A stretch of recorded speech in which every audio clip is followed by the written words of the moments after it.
edition of Indian Tech Icon Spotlight, where passion for technology meets value-driven leadership. I'm your host Sheetal Acharya, and let's welcome Sneha Pandit, who is a dynamic tech leader driving impact in hyperautomation. Hi Sneha, welcome to our show, and it's really wonderful to have you with us today. Thank you so much for having me. Sneha, could you tell us a bit about your current role, what a usual day looks like to you? Sure. At WestJet, you can call the hyperautomation space as a startup environment within the digital area within WestJet. And anything you think of that's manual and repetitive is what we start looking at and then convert it into an automated process, whether it's an app, whether it's a forecast that's required, a model that needs to be built, a dashboard, anything that would basically reduce that churn of manual work is what we do. So that's what hyperautomation is all about at WestJet. That's a wonderful insight. And again, I was about to ask what the hyperautomation is all about for those who really don't know, but you explained that really well. Sure. So what areas or what businesses do you think, should go for hyperautomation? Pretty much everything. It's not, I always explain it this way. It's not always about taking away jobs, what automation is about, but it's really making use of that time for other activities that might be on the back burner for a long time. So it's not to scare anybody, it's more about what can you do to make your life better, is how we put it as. That's a valuable insight. Now talking about hyperautomation in Calgary, where it's more of energy dominated. So how do you see people, whether they're embracing hyperautomation or what challenges do you see? I honestly feel like every company that you can think of would use some form of Excel, a lot of manual processes, and a day when Excel doesn't work, their lives will crash. And that's what hyperautomation, or that's where hyperautomation comes into play, where all these processes can actually be streamlined and much improved to make their lives easier. So I feel like doesn't matter which industry it is in, but a thorough evaluation of what are you working on that's manual and repetitive can give great insights into what can you, out of the 500 things that you do on a daily basis, improve for yourself. So I feel like it's such a unique and interesting space where you see things happening manually. We waste thousands of hours annually, and it's just amazing that a simple app, you use a Power Platforms based tool, and you just bring it to life by converting a manual process into an automated process. So Sneha, would you be able to share any experience or any project where you personally feel proud about after implementing or successfully implementing hyperautomation? There's lots. There's lots. I am not sure if I can share everything, but would love to give you probably the spaces that we have been successful.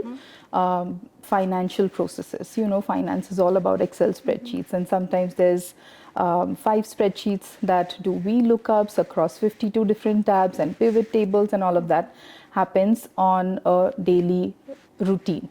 And there's so much that we have done in maybe like 5 to 6 week cycles to just simply automate all of those processes into a little workflow that goes in, looks up all these different files, and then runs in a few minutes to produce things that were taking 2 weeks or 4 weeks for them to do manually. So I think some of these things are really great, and it's not always a robotic process automation, but a simple app, a few workflows, and the magic happens there.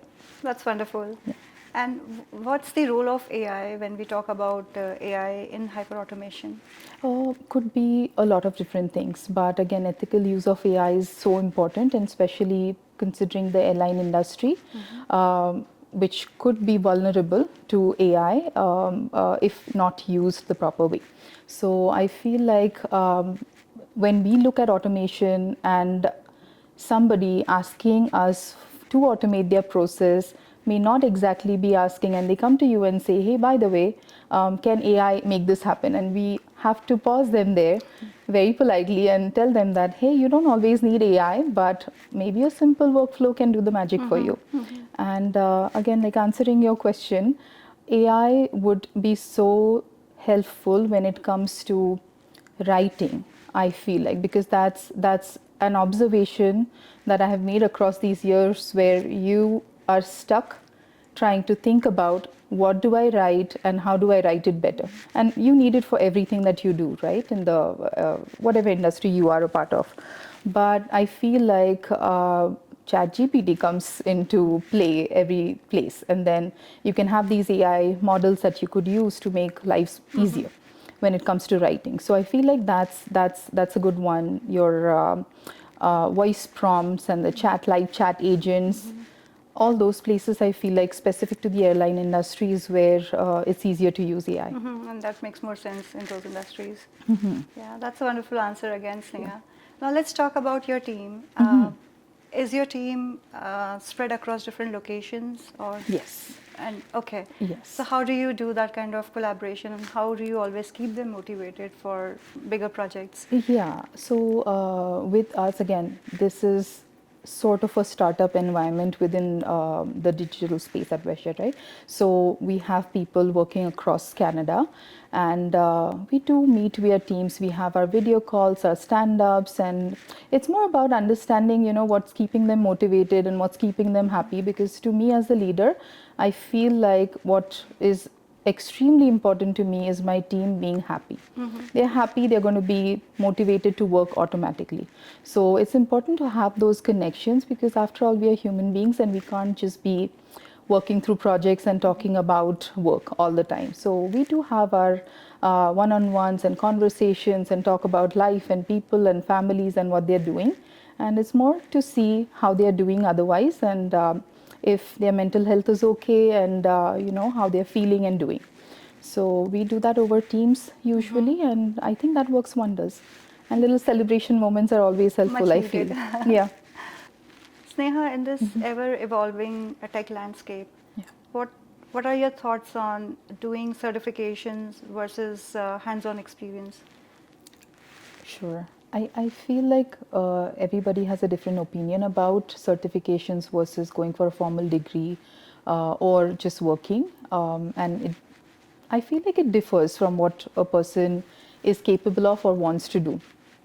But I genuinely feel that if there's no experience, once you've learned something, if you're not able to apply it, it's a waste of time. So and that's where I love working with students and trying to see where those opportunities are, where they are able to apply the skills they've learned formally.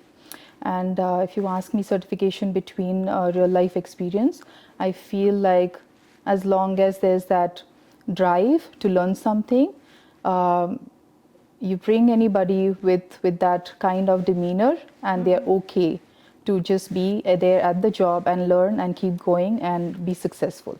So a formal education, while it is important, while it teaches you a lot of things, without having a formal job, it just becomes a waste of time. So I say it's equally important. And that's a Yeah. perfect answer, Sneha. You mentioned working with students. Are you involved in any community services, like giving back to the society? If you could elaborate on that. Yes, I do that both the places, India as well as here. I have worked with the Women in Technology, Making Changes organization, being on one of their student, it was a guest sort of a situation where I went and I spoke about automation and trying to help out these women with becoming successful in their careers after the completion of their program. But it was a great experience because I was then able to connect with a lot of these women who were looking for that landing that first job after completing that program, and needed to know how do they break through and find that first opportunity. So made a lot of good connections, and then I still receive a call. I'm happy to chat about what they should be doing. Again, I am no expert, but I love sharing what I've learned over the course of time. No, definitely. And I think mentoring is definitely a wonderful way of giving back to the community. So that's a commendable job that you're doing. Thank you. Now, Sneha, let's talk about the leadership skills or leadership qualities. What, Yeah. according to you, you believe are the essential leadership quality one should have? My favorite answer to this all time is empathy, because no matter what you do in your life, if you are not able to relate to human emotions, and doesn't have to be that you're jumping in and helping people out of every situation, it's inhuman. It's not possible most of the times. But if you're not able to provide that space and empathy to the person you're working with on a daily basis, you're not a good leader, according to me. So I feel like I love treating all the team members with a lot of love and respect, because ultimately that's what drives motivation and that's what brings you success. So I feel like that's the biggest thing, and then again looking out for each other is very important in this space. That's a beautiful answer. Thank you. Talking about teams again, how do you manage conflicts within your team? Talk through it and give them space. I feel like it's sometimes they may not be able to share right away, and it's important that you sleep over an issue and then decide what to do next. But I feel like that space gives them opportunity to think, and you don't always have to agree with everything that is said or done, and everybody has a different opinion. So as long as you have had that time to think through things, and then if it's still a problem, we talk through it and try and find a resolution. Wonderful. And Sneha, with so many competing priorities, what's your framework for decision making? Like, how do you prioritize the tasks? Depends on what the background is, what the outcomes are, what the business value is that we are trying to derive out of it. And then we have such great leaders that I've learned from at WestJet, where it's okay to have that okay, good, great philosophy, and you don't always have to start with that great project. Start with an okay and then proceed to getting that great solution. And I feel like depending on what that business value and outcome is, we try and prioritize what the most urgent thing to work on is. Lovely. Sneha, you have worked in different geographies. You have worked in India, you have worked in US, and now in Canada. Yeah. How do you see yourself evolving as a leader over all these years? Um, uh, that's such a great question, and I ask myself, what have I learned over these different regions that I've been a part of, and I feel like every place that I have worked in has added a new flavor to what I am doing, what I feel like, what I like the most, what I enjoy the most. So I feel like it's more about different personalities that you deal with, and understanding that not every place does things the same way, and once you understand that, I think it's easier to blend in. And you don't always have to blend in either, but again, like, it's about the space that you are in and trying to see what works the best for you. So I feel like the culture in India was way different than the US. Moving to Canada, I felt like where I was in the US was completely different from Calgary. And I feel like Calgary has been so rich culturally, and there's so much diversity that I have gotten to learn a lot from people I've been working with about different cultures, different work styles, ethics, all of that. So it has been a beautiful journey. Again, beautifully explained, Sneha. Talking about Calgary, you mentioned about cultural values in Calgary. Now let's touch base on the technology aspect of Calgary. How do you see the future of tech in Calgary? I feel like it's growing and it's booming. There's so much talent that shows up every day at the office. I can only imagine people expanding their skills, and bigger companies wanting, or a larger set of companies wanting to have their presence in Calgary. I definitely see it expanding every day. And personally, how do you feel the tech talent that we have in Calgary, or any advice to all the upcoming young professionals who are looking to make their career in technology? What advice would you give? I, it's what I genuinely feel is, more than the advice that the students need, we need to work with the educational institutions here and have more tie-ups with the companies to give that real life experience to all these students, because no matter how many courses they launch, if the students are not going to be able to find jobs here in Calgary, it doesn't make sense to live here, right? As Definitely, in, yeah. it's beautiful, and if there were more right kind of jobs, or at least those opportunities to experience what it means to then apply those skills that they have learned, it becomes easier for them to then progress. And that's something that not many institutes are doing here. So I feel like for students, something, a word of caution would be, you may not land that golden opportunity that you were thinking of when you come as a student here. So it's always better right now, and again, I'm saying this very respectfully for what it looks like right now.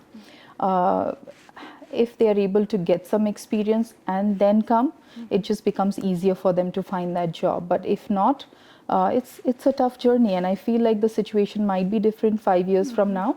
Right now, it's complicated. But yes, try and get as many opportunities, or find those where you are able to apply or work on live projects somewhere. That's what will help them.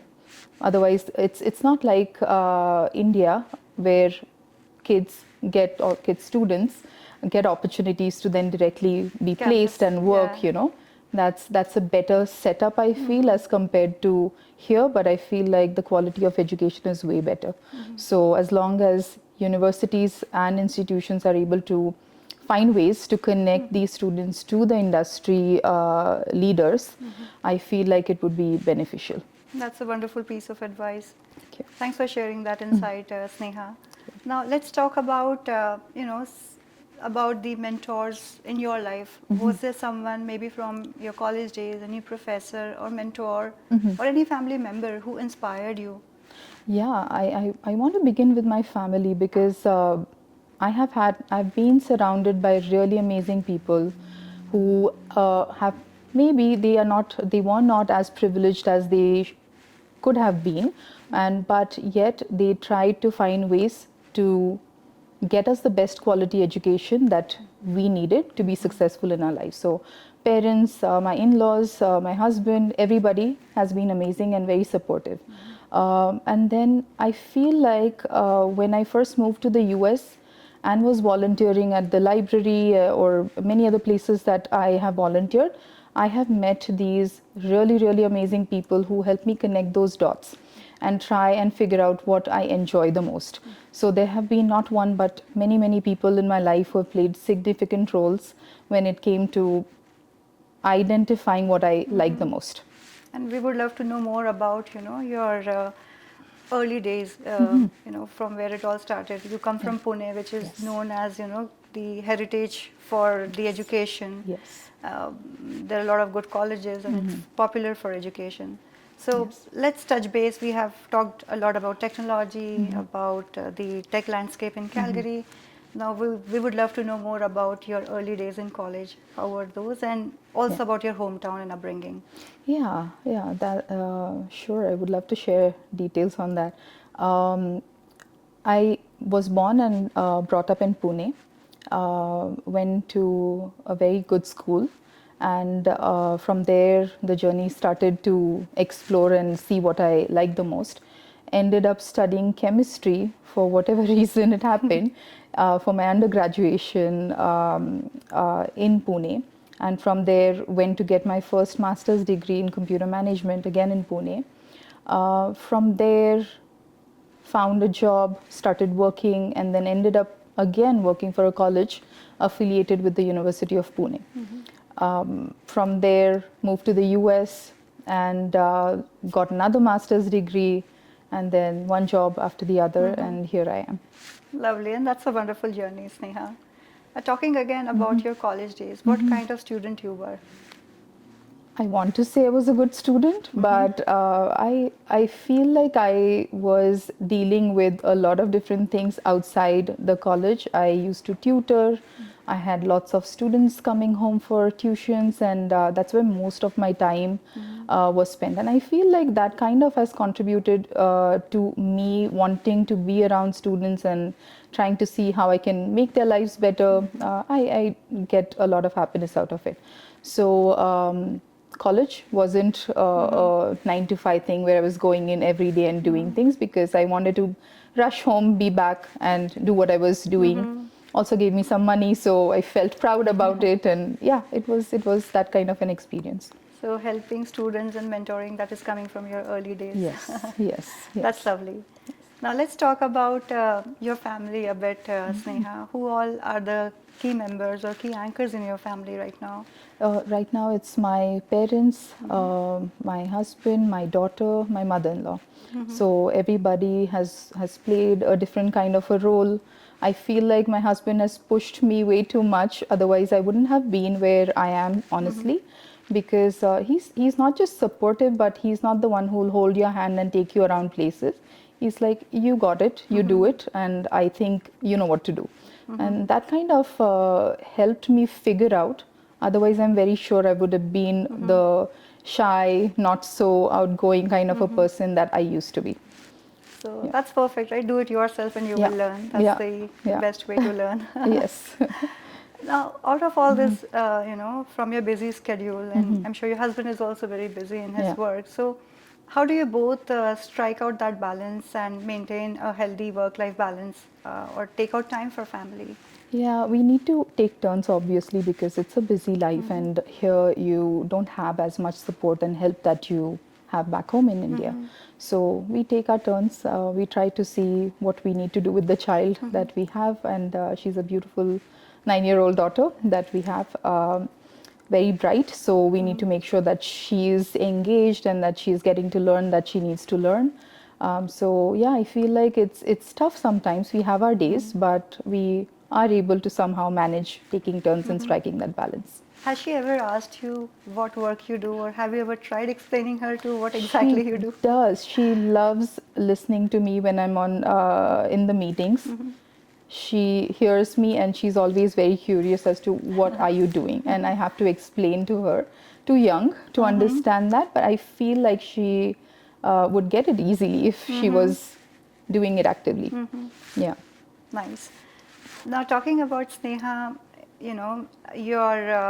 your best way to unwind yourself. Or let's talk about outside of work. Yeah.